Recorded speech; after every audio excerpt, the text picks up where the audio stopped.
अब सवाल है कि सनातन धर्म के संदर्भ में तमिलनाडु की राजनीति को कैसे समझा जाए। इसके लिए हमें करीब 100 साल पीछे जाकर यह देखना पड़ेगा जब तमिलनाडु में आत्मसम्मान आंदोलन, यानी कि उनके राज्य में यह आंदोलन चल रहा था जिसको आत्मसम्मान आंदोलन कहा जा रहा था, सेल्फ रिस्पेक्ट मूवमेंट शुरू हुआ। उसी आंदोलन से जुड़ी है तमिलनाडु में सत्तारूढ़ डीएमके की जड़ें। 1925 में ईवी रामास्वामी पेरियार ने यह आत्मसम्मान आंदोलन शुरू किया। पेरियार एक समाज सुधारक थे जो धर्म और जाति के घोर विरोधी थे और सामाजिक कुरीतियों के खिलाफ उन्होंने अपना मुहिम, ये जो मुहिम थी रैशनलिस्ट मुहिम यानी कि तर्कवादी आंदोलन, ये उन्होंने शुरू किया और उन्होंने अपने आप को पेश किया जो चीजों को सिर्फ तार्किक नजरिए से ही देखता। पेरियार के इन विचारों ने तमिलनाडु की राजनीति को काफी प्रभावित किया और उनके विचारों से जो आंदोलन पैदा हुआ उसे डीएमके और एआईएडीएमके जैसी पार्टियों ने अपनाया और उसी से इन पार्टियों का जन्म हुआ।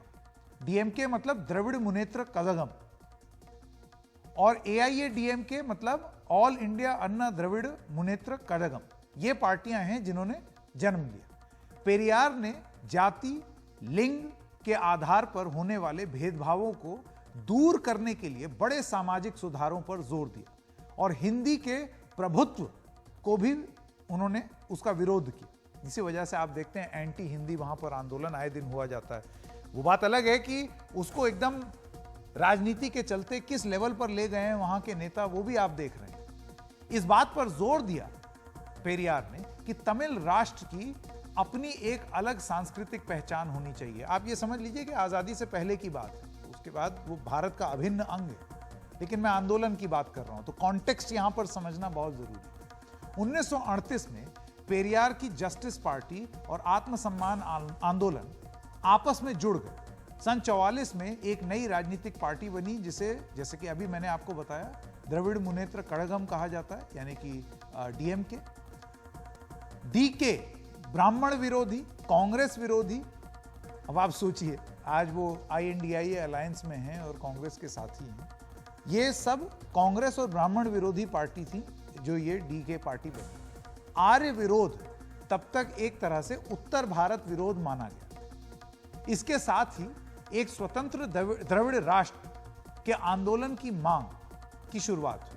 मैं आपको इतिहास बता रहा हूं, ये इतिहास क्या है जिसके चलते उदयनिधि स्टैलिन, अब हो सकता है अपनी राजनीति के चलते कर रहे हैं, लेकिन इतिहास क्या है वो जान लीजिए। लेकिन समय के साथ साथ ये मांग फीकी पड़ गई थी क्योंकि इसे तमिलनाडु की जनता का समर्थन हासिल नहीं हुआ। यानी कि एक एक्सपेरिमेंट था और वो जन आंदोलन में नहीं बदला। देश की आजादी के बाद जब चुनाव हुए तो पेरियार ने चुनावों में हिस्सा लेने से इनकार कर दिया। अब बात करते हैं 1949, जहां पर पेरियार के सबसे करीबी साथियों में से एक सीएन अन्नादुराई वैचारिक मतभेदों के चलते अलग हो गए।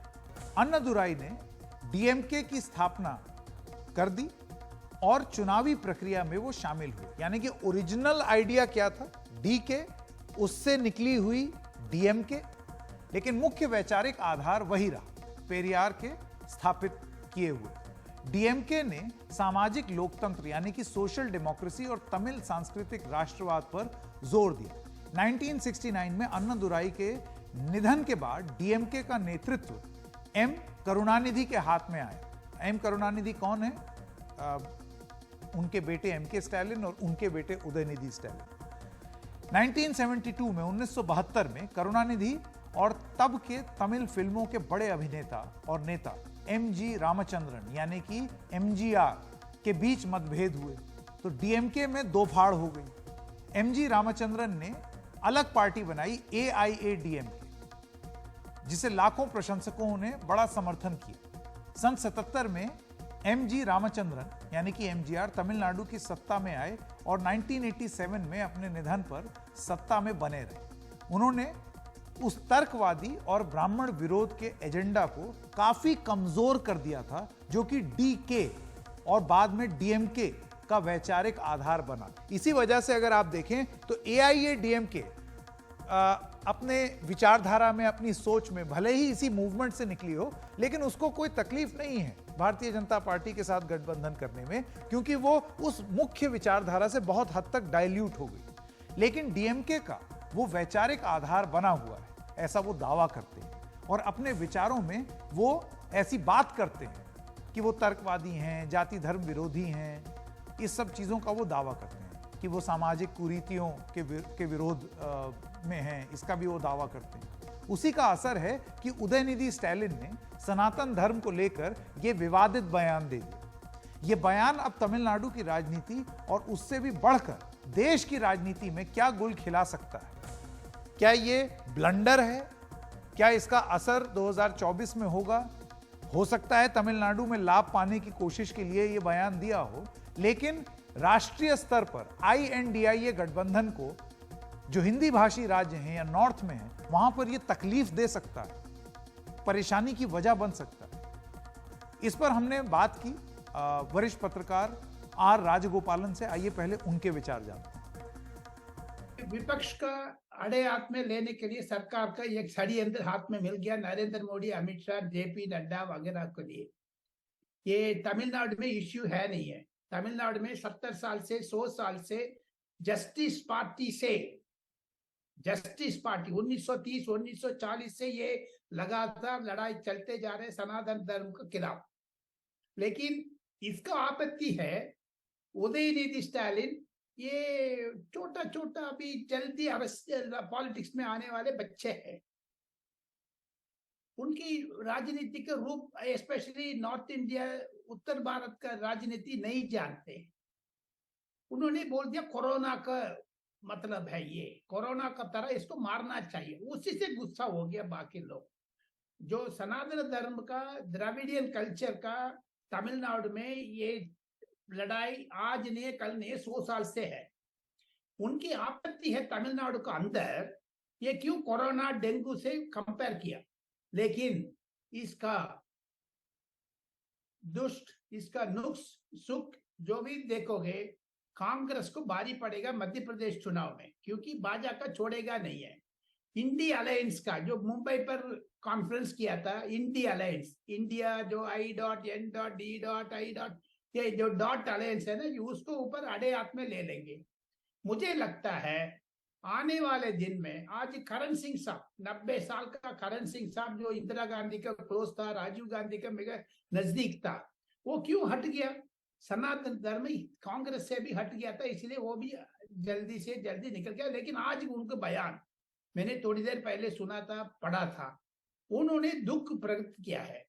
सो सिमिलरली जो भी हिंदू प्रिय है, हिंदू नेतृत्व है तमिलनाडु में, जो कांग्रेस का प्लस ऑल इंडिया लेवल पर, वो लोग जरूर दुख ही है। इसीलिए आपको मैं एक बताना चाहता हूँ NDT दर्शकों का, AK एंथनी साहब ने कहा सनातन धर्म को विरोध नहीं करना, लेकिन ये कांग्रेस जानबूझ करके विरोध करती है, DMK विरोध करते हैं। मल्लिकार्जुन खड़गे बेटे ने आज की स्टेटमेंट दिया है, वो गलत है।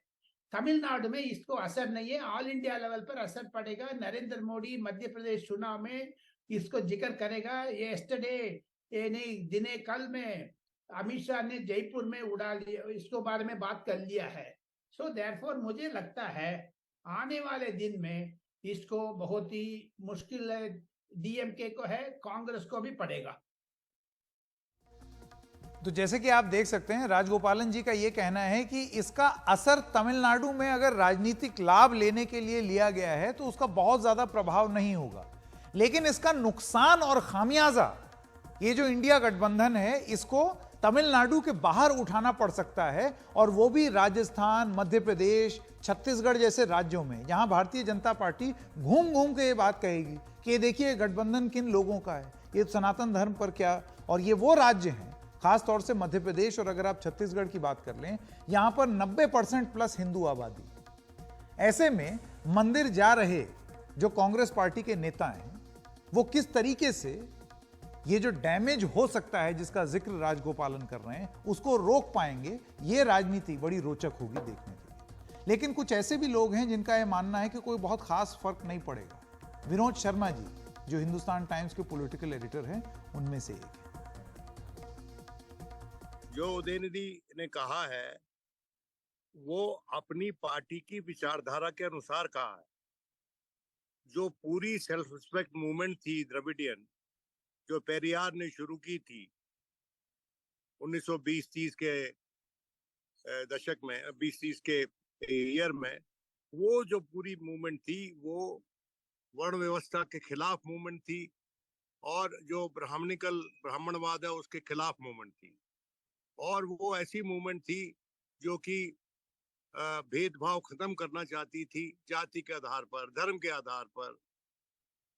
तो उन्होंने अपनी पार्टी की विचार की धारा के अनुसार बात की है।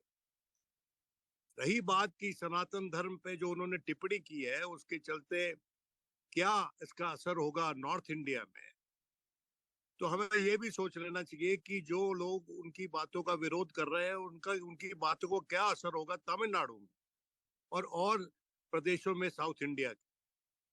मेरा ये मानना है कि इस बात का तर्क से जवाब देना चाहिए भारतीय जनता पार्टी को, और इसको सनातन धर्म वर्सेस द्रविडियन मूवमेंट बनाने की कोशिश ना करें, क्योंकि वो राष्ट्रहित में नहीं होगा। वो जो बात कर रहे हैं, जिन्होंने सनातन धर्म पर टिप्पणी की है, क्या वो हिंदू नहीं है? पहला सवाल तो ये है। और दूसरा सवाल ये है कि जो विपक्ष है, जो इंडिया फॉर्मेशन है, उसको एक पुख्ता टिप्पणी अपनी तरफ से इस पूरे विवाद पे करनी चाहिए।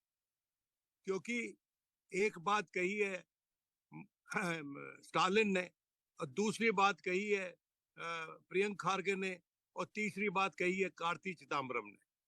कांग्रेस पार्टी की इस पे क्या पोजीशन है? एक पुख्ता बयान कांग्रेस की तरफ से आना चाहिए, ताकि जो अपवाद फैल रहा है, जो कंफ्यूजन फैल रहा है, वो ना फैले। फायदा नुकसान तो इलेक्शन के रिजल्ट आने पे पता चलेगा। और मैं समझता हूँ कि आने वाले 4-5 स्टेट्स में जो इलेक्शन होने हैं, वो जुदा मुद्दों पे इलेक्शन होंगे। वो महंगाई पे होंगे, वो बेरोजगारी पे होंगे, वो जो एंटी इनकम्बेंसी है बीजेपी के खिलाफ मध्य प्रदेश में, उस पे होंगे। जो एंटी इनकम्बेंसी है या नहीं है वो गहलोत के खिलाफ राजस्थान में, उस पे होंगे। उसी पे इलेक्शन होंगे छत्तीसगढ़ में और प्रदेशों में, और तेलंगाना में भी। मेरा ये मानना है कि जनता जो है उसको इन मुद्दों से विमोहित करना इतना आसान नहीं होगा, क्योंकि यही बात बार बार, कितनी बार इसका इस्तेमाल करेगी भारतीय जनता पार्टी? कितनी बार हिंदू मुसलमान धर्म की राजनीति कितनी बार भारतीय जनता पार्टी करेगी? भारतीय जनता पार्टी कहती है कि विकास की पार्टी, वो विकास का प्रतीक है। तो मैं समझता हूँ भारतीय जनता पार्टी के प्रमुख नेताओं को, मेरी व्यक्तिगत राय है, विकास के मुद्दे पे अपना प्रदर्शन दिखाना चाहिए, अपने क्लेम प्रूव करने चाहिए, और उस मुद्दे पे इलेक्शन लड़ना चाहिए।